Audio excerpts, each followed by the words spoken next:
China's Xi urges talks to settle disputes, opposes sanctions. Chinese leader Xi Jinping says his government supports talks to resolve international disputes and opposes wanton use of sanctions. Beijing, Chinese leader Xi Jinping on Thursday said his government supports talks to resolve international disputes and opposes wanton use of sanctions. Xi's remarks confirm that China is sticking to its stance of refusing to criticize Russia's invasion of Ukraine despite the conflict's toll on the Ukrainian population and global security. Beijing has refused to call the conflict an invasion and said Russia was provoked by NATO's expansion.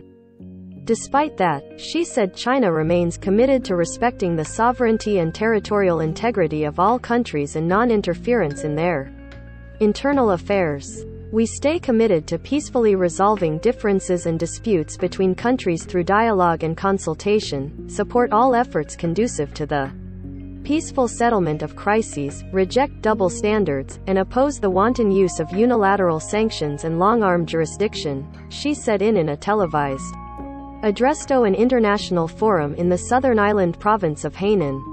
China has abstained or voted with Russia on recent proposals brought before the United Nations, and China's state-controlled media have amplified Russian disinformation about Ukraine staging attacks and producing biological weapons with U.S. cooperation.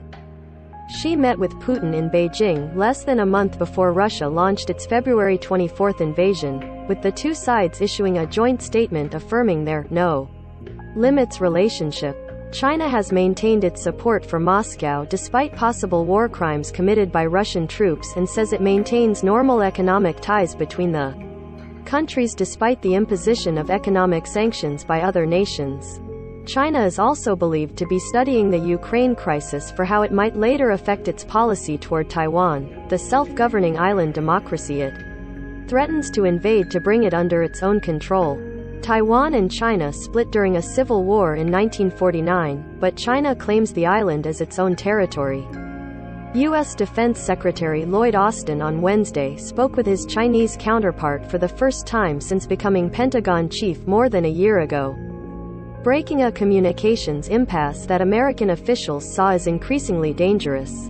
Austin, who calls China the U.S. military's leading long-term challenge but has been forced to focus heavily on Russia this year, requested the telephone conversation with General Wei Feng after months of failed efforts to speak with General Xu Qiliang, the highest-ranking uniformed officer in the Communist Party military structure. At a daily briefing Thursday, Foreign Ministry spokesperson Wang Wenbin said China has always opposed unilateral sanctions and long-arm jurisdiction that lack a basis in international law and are not authorized by the United Nations Security Council.